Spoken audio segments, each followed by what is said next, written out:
محترم حاضرین،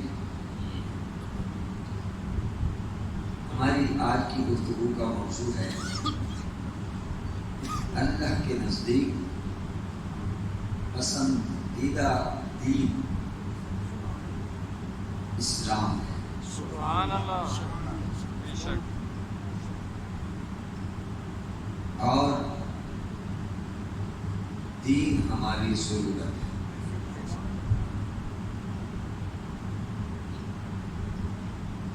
حضرات محترم، اسی پر گفتگو کریں گے، اسی موضوع کو لے کر چلیں گے کہ دین ہماری ضرورت کیوں ہے۔ دیکھیے، کچھ ترجیحات ہوتی ہیں تو ایک عقل مند اور خرد مند کے نزدیک میں سمجھتا ہوں کہ دیگر جو ضروریات ہیں،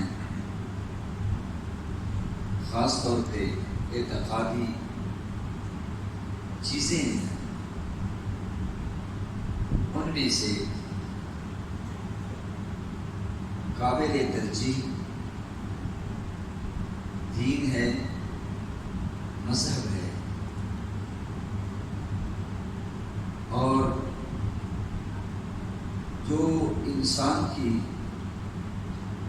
اعتقادی حالت کو درست کرتا ہے، اس کی مذہبی حالت کو درست کرتا ہے، اس کی اصلاح کرتا ہے، اس کی سماجی حالت کو، معاشرتی حالت کو، معاشی حالت کو، اقتصادی حالت کو جو درست کرتا ہے، وہ مذہب ہے، اور خصوصاً مذہب اسلام۔ اگر کوئی یہودیت میں جنم لیتا ہے آج کے دور میں،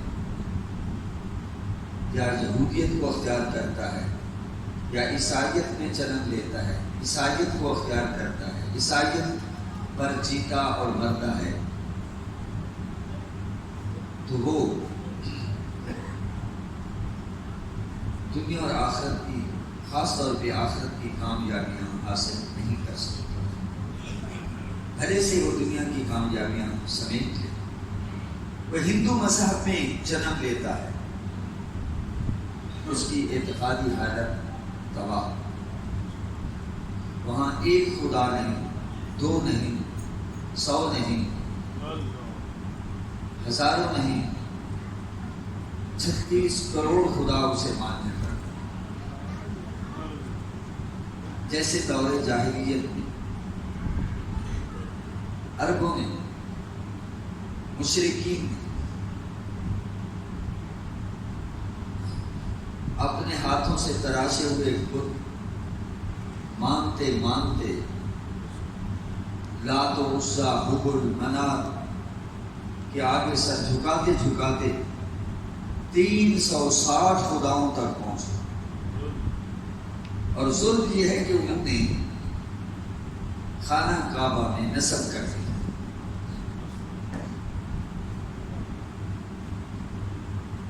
عیسائیت جو ہے وہ پوری طرح انسان کو کامیابی سے ہمکنار نہیں کر سکتے۔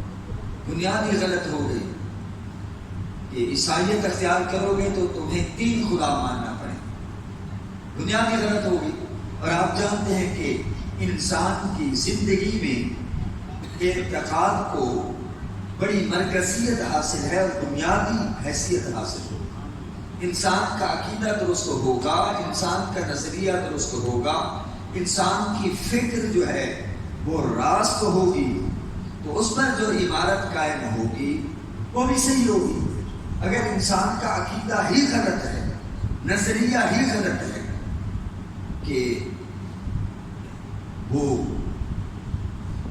3 خدا مان رہا، تثلیث کا قائل ہو رہا، یہودیت کوئی اختیار کرے گا، اس کی بنیاد ہی غلط ہو گئی. یہ یہود حضرت عزیر کو خدا مانتے اور اللہ کا بیٹا. تو دوستو، دنیا کے اس وقت جتنے بھی مذاہب ہیں، کوئی بھی اختیار کرتا ہے وہ ہلاک ہو جائے گا، ہلاکت کے لیے وہ تیار رہے.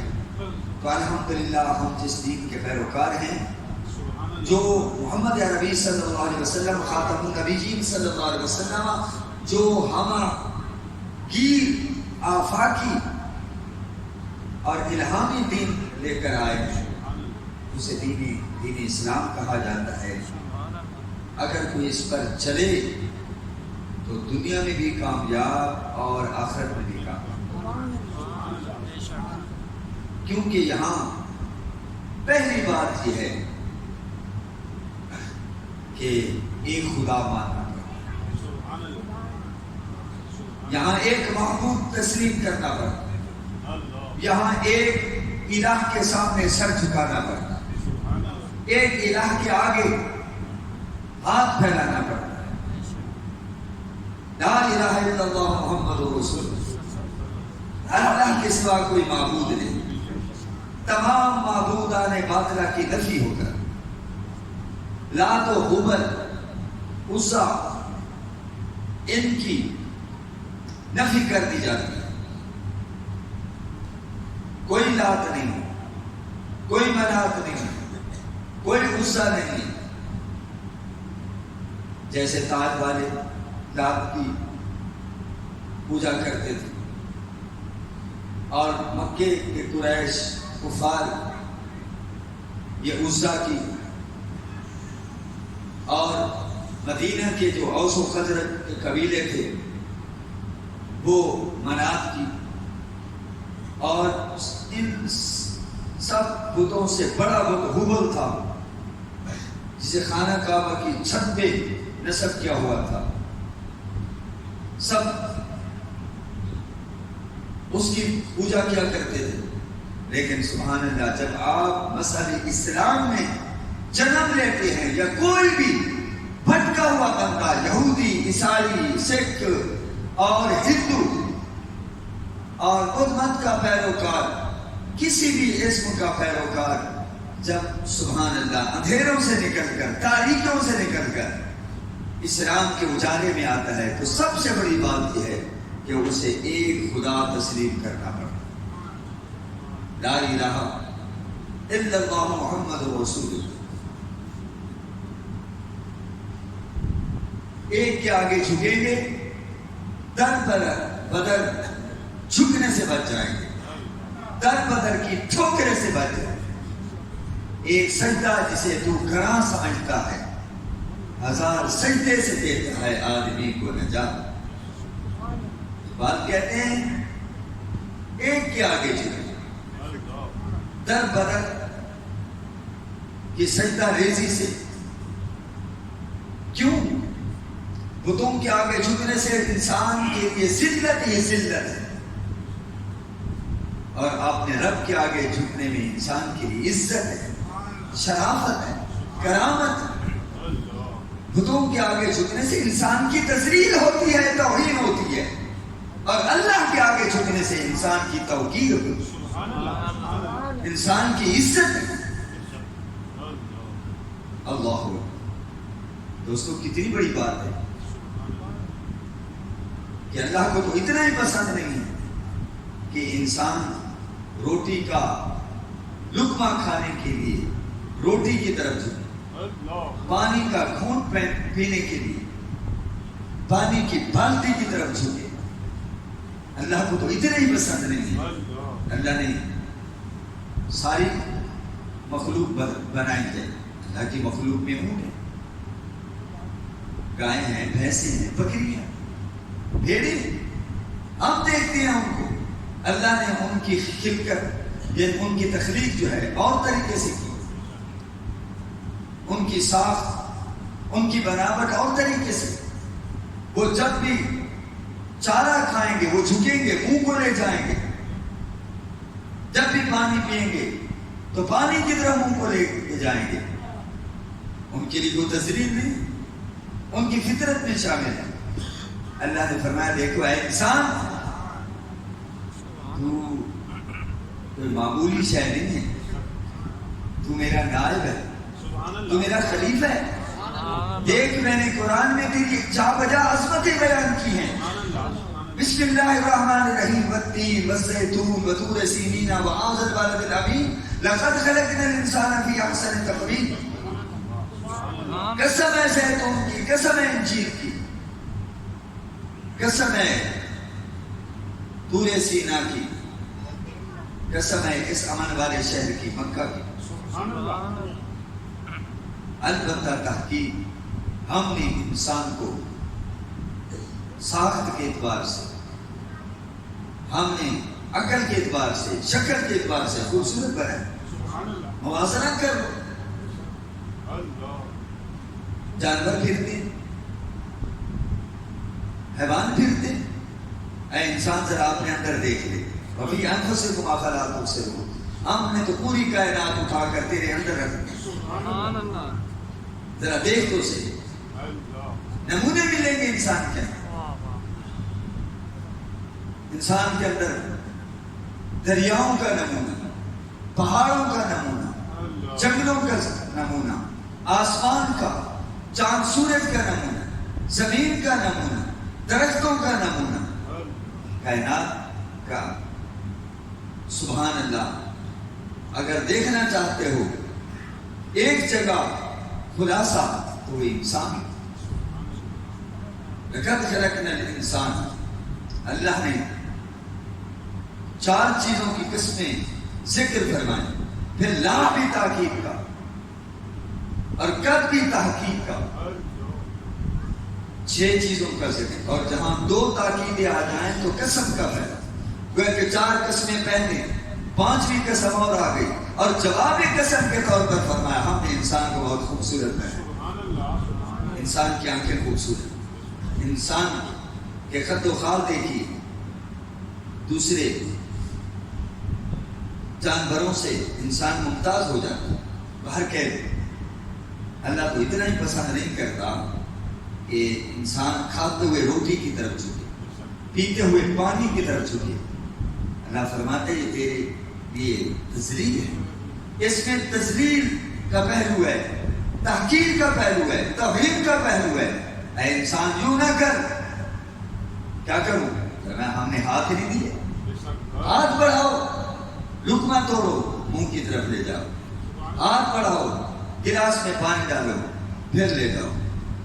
یہ تمہارا ان باتوں کے آگے جھکنا تمہارے لیے ذلت کا باعث ہے. تم جب بھی جھکو صرف اور صرف اپنے مالک کے آگے جھکو. اس میں تمہاری عزت ہے, اس میں تمہاری شرافت ہے. یہ بات کون بتاتا ہے؟ آداب زندگی کون بتلاتا ہے؟ اور آداب بندگی کون بتلاتا ہے؟ جواب آئے گا اسلام کا. اسلام عزت نفس کا خیال کرتا ہے. اسلام کہتا ہے جو خود شناس نہیں وہ خدا شناس ہے. من عرف نفسه فقد عرف ربه. جس نے خود کو پہچان لیا اس نے رب کو پہچان. جو خود کو پہچان نہ سکا, جو خود کو پہچان نہ سکا وہ بتوں کے آگے جھکا. جو خود کو پہچان نہ سکا وہ اپنے ہاتھوں سے تراشے ہوئے بتوں کے آگے جھکتا رہا, ذلت کی زندگی گزارتا رہا اور ذلت میں مر گیا. جس نے خود کو پہچانا, خود کو پہچانا کہ جو اللہ نے دل دیا ہے یہ کوئی معمولی شے نہیں ہے, اسی ہستی کا بسیرا ہونا چاہیے اور اسی ہستی سے سویرا ہونا چاہیے اور توحید کے نور سے دور اندھیرا ہونا چاہیے. کوئی فرید بنا اور کوئی باجزید بنا, کوئی حجویری بنا کوئی اجمیری بنا, کوئی سلطان الہند خواجہ معین الدین چشتی اجمیری بنا, کوئی سلطان باہو بنا, کوئی بیر سیال بنا، لجپال بنا، کوئی مہر علی شاہ بنا، کوئی جمع علی شاہ بنا، اور کوئی سید محمد اسماعیل شاہ کرما والا سرکار میاں شیر ربانی بنے، کیونکہ وہ پہچان گئے کہ در بدر جھکنا اس میں انسان کی تذلیل ہے، ایک کے آگے جھک جاؤ، یہاں بھی کامیاب وہاں بھی کامیاب۔ تو اسلام ہماری ضرورت کیوں ہے؟ عقل تو ٹھوکریں کھاتی پھرے گی، عقل چاہتی ہے میں کسی کو بڑا مانوں، دل کے اندر ایک محبت کا جذبہ ہے، اس کا تقاضا ہے کہ وہ کسی کو بڑا مانے، مگر جس نے عقل سے کام لیا وہ ٹھوکریں کھا گیا۔ کسی نے کہا یہ پہاڑ ہیں، یہ بڑے ہیں، اسی کو خدا مانا، انہی کو خدا مانے، پہاڑوں کے آگے جھکا، ٹھوکریں کھا گیا، ہلاک ہو گیا، تباہ ہو گیا۔ کسی نے کہا یہ سورج جو ہے یہ بڑا ہے، زمین سے کتنا گنا جو ہے وہ بڑا ہے، جو 9 کروڑ 30 لاکھ میل کے فاصلے پر چمک دمک رہا ہے، اس کی پوجا ہونی چاہیے۔ سورج پرست ہو گئے، ٹھوکریں کھا گئے۔ اور کسی نے کہا چاند کو، کسی نے کہا ستاروں کو، سابی جو ستارہ پرست ہیں، یہودی کی یہ بھی ایک قسم ہے، وہ ستاروں کی پوجا کرتے ہیں۔ کسی نے کہا آگ کی پوجا کرے، آتش پرست۔ اچھا کیوں کرے؟ آگ کی پوجا کریں گے تو آگ جلاتی ہے نہیں جلائے، جیسے ہندوؤں کا عقیدہ ہے، جو چیز نفع دے اس کی پوجا کرو، جو چیز نقصان دے اس کی پوجا کر لو۔ تو اس طرح تو جناب ان کا سلسلہ جو خداؤں کا ہے وہ لامحدود ہو جاتا ہے۔ ایک کو مان لو در بدر ٹھوکریں کھانے سے۔ ویسے بھی عقل بھی اگر تھوڑا سا عقل سے بھی کام لیں، اگر کہے کہ یہ خدا ہے، سوال ہوگا پھر اس کو کس نے بنایا؟ جی یہ خدا ہے، سوال ہوگا اس کو کس نے بنایا؟ جی یہ خدا ہے، سوال اٹھے گا اس کو کس نے بنایا؟ یہ تو لامحدود سلسلہ شروع ہو جائے گا، کہیں بھی نہیں رکنے پائے گا، اور یہ تو غلط بات ہے۔ لیکن جب سبحان اللہ کہا گیا کہ جس نے زمین کو بنایا، جس نے آسمان کو بنایا، جس نے سورج کو بنایا، جس نے چاند کو بنایا، جس نے ستاروں کو چمک دی، جس نے پانی بنایا اور پانی کو روانی دی، جس نے سبحان اللہ یہ گلشن مہکائے، اور جس کے قبضہ قدرت میں کائنات کا ذرہ ذرہ ہے، وہ صرف ارادہ کرتا ہے تو چیز موجود ہو جاتی ہے، وہ کن کہتا ہے تو چیز وجود میں آ جاتی ہے۔ آسمان نہیں تھا، اس نے ارادہ کیا تو آسمان وجود میں آ گئے۔ زمین نہیں تھی، ارادہ کیا تو زمین اپنے تمام تر صلاحیتوں کے ساتھ، تمام تر سبحان اللہ رانائیوں کے ساتھ موجود ہو گئی۔ تو کیوں نہ اس کو خدا مان دیا جائے؟ تو دوستو یہ کہاں سے ہمیں روشنی ملے گی؟ یہ ہمیں دین اسلام سے روشنی۔ یہی وجہ ہے کہ اعتقاد کی کتنی بڑی اہمیت ہے کہ حضور کی 13 سالہ مکی زندگی ہے۔ آپ دیکھ لیں 13 سالہ مکی زندگی کے اندر کس چیز پر زور دیا جا رہا ہے؟ اعتقادیات پر، ایمانیات پر، اخلاقیات پر۔ یاد رکھیں ہم جس دین کے پیروکار ہیں تو وہ اسلام جو ہے کن چیزوں کا مجموعہ ہے؟ بنیادی چیز عقائد، عبادات، معاملات اور اخلاقیات۔ عقائد، عبادات، معاملات، اخلاقیات کے مجموعے کا نام اسلام ہے۔ اس کو اور مختصر کر لیں تو حقوق اللہ اور حقوق العباد کے مجموعے کا نام ہے۔ حقوق العباد اور حقوق العباد کے مجموعے کا نام ہے۔ اور حضور صلی اللہ تعالی علیہ وسلم سے ایک صحابی نے عرض کیا حضور من دین، دین کیا ہے؟ تو تو حضور صلی اللہ علیہ وسلم نے مزید جامعیت کے ساتھ اس کو یوں بیان کیا،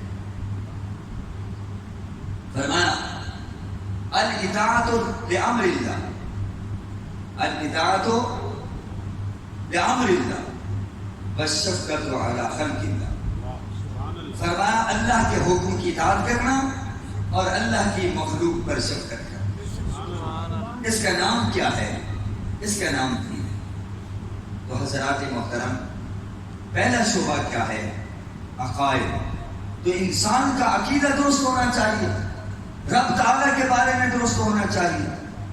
اب دیکھیے، پڑھا لکھا آدمی ہو اور وہ بہت بڑا علم والا کہے اور دعویٰ یہ ہو خدا کے علم کے بارے میں کہ اللہ کو بھی اس وقت پتہ چلتا ہے جب کوئی کام ہو جاتا ہے۔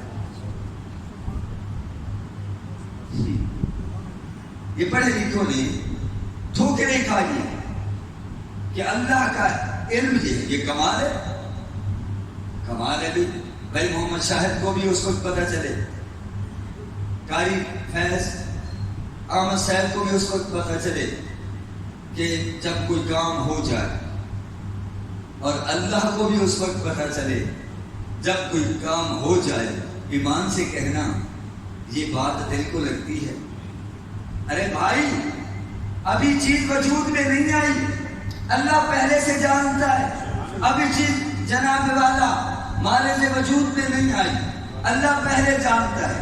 ابھی حادثہ ہوا نہیں ہے، ایکسیڈنٹ ہوا نہیں ہے، اللہ پہلے جانتا ہے۔ اور بد مذہب گمراہی پھیلانے والے دنیا میں نہیں آئے، پہلے پتا ہے۔ اور اللہ تو اللہ ہے، اللہ کے بتانے سے اللہ کے رسول بھی جانتے ہیں۔ فرمایا ایسے ایسے لوگ آئیں گے، ایسے ایسے واقعات ہوں گے، ایسے ایسے حالات ہوں گے، لوگ اپنے دوستوں کو اہمیت دیں گے، ماں باپ کو پیچھے چھوڑ جائیں گے، اور لوگ یہ کام کریں گے، شراب عام ہوگی، زنا عام ہوگا۔ دوستو بڑا کیا کیا جائے؟ چھوٹے چھوٹے بچے ہیں شراب پی رہے۔ مجھے آج ہی ایک دوست بتلا رہے تھے جن کے ساتھ میں نے تھوڑا سا سفر کیا، شادی آپ نے فلاں شخص کو دیکھا؟ میں نے کہا شاید نظر پڑی ہو کہ ہاتھ میں سوٹا اور اندھا ہو گیا۔ کیوں ہوا؟ شرابیں پی لی، اتنی شراب پی ہے کہ آنکھیں دے بیٹھا، اب دنیا میں ٹھوکریں کھا رہا۔ دوستو، جب ہم جا رہے تھے کسی جگہ، تو جب گھٹا سے باہر نکلے، میں نے اپنی آنکھوں سے خود اس نوجوان کو دیکھا، ہاتھ میں سوٹی، قدم لڑکھڑا رہی، ہاتھوں میں راچا ہے، باہر کے ہم گزر رہے تھے، اس پر نظر پڑی، افسوس بھی ہوا، حالانکہ میں نے بھی اس کو سمجھایا، اوروں نے بھی سمجھایا ہوگا۔ اب وہ زندگی کی بھیک مانگتے ہوئے زندگی کے دن گزار رہا ہے، چرس پیتا ہے، پاؤڈر پیتا ہے اور نشہ کرتا ہے، گویا کہ وہ مرنے کی تیاری کر رہا ہے، لمحہ بلمحہ موت کی طرف جا رہا ہے۔ خدارا نوجوانوں، اللہ تمہیں سلامت رکھے، اللہ کرے اس مجمع میں ایسا کوئی نوجوان نہ ہو جس کو یہ لت لگ گئی ہے۔ تو کتنے چلے گئے، ماں باپ کو روتا ہوا چھوڑ کر چلے گئے، ماں باپ رو رہے ہیں، اور کتنے زخمی ہیں، اور کتنے ماں باپ کو گہرا زخم لگانے والے ہیں۔ خدا کے لیے اس پر توجہ، اس پر زور دو۔ اللہ ہمیں دین اسلام پر چلنے کی توفیق نصیب فرمائے۔ یہ ہمیں دین ہی بتائے گا. یا ایھا الذین آمنوا انما الخمر والمیسر والانصاب والازلام رجس من عمل الشیطان. اے ایمان والو سنو، بے شک شراب، جوا، پاسے کے دین، بت یہ نجس ہیں، پلید ہیں، شیطانی عمل ہے. فاجتنبوہ، اس سے بچ جاؤ، لعلکم تفلحون، تم دنیا میں بھی کامیاب رہو گے، آخرت میں بھی. اسلام کیوں ضروری ہے؟ کہ وہ ایک خدا کے آگے جھکنے کو کہتا ہے. اسلام کیوں ضروری ہے؟ وہ کہتا ہے کامیابی چاہتے ہو تو مصطفیٰ کی تحدیث پہ آؤ. اسلام کیوں ضروری ہے؟ اذان ہو تو کام کاج چھوڑ دو، اللہ کے آگے جھک جاؤ، پھر دیکھو برکتیں کیسے نہیں آتی. رمضان شریف آئے، روزے رکھو تو ہمارا روحانی سسٹم مضبوط. نماز توجہ سے پڑھو، تمہارا روحانی سسٹم جو ہے وہ مضبوط. افسوس یہ ہے کہ ہم مادیت پہ لگے ہوئے ہیں، کھانے پینے پہ لگے ہوئے ہیں. ایک ٹائم نہیں، 2 ٹائم نہیں، 3 ٹائم، اور آگے پیچھے بھی کھاتے پیتے رہتے ہیں. اس لیے ہمارے جسم تو موٹے ہو گئے لیکن روحیں مردہ ہو گئی. ان کو زندہ کرنے کے لیے اسلام کی طرف آنا پڑے، ان کو زندہ کرنے کے لیے نماز کی طرف آنا پڑے، ان کو زندہ اس سسٹم کو جلا بخشنے کے لیے، مضبوط کرنے کے لیے تمہیں قرآن کی طرف آنا پڑے. دونوں عالم میں تمہیں مقصود گھر آرام ہے، ان کا دامن تھام لو جن کا محمد نام ہے. واخر دعوانا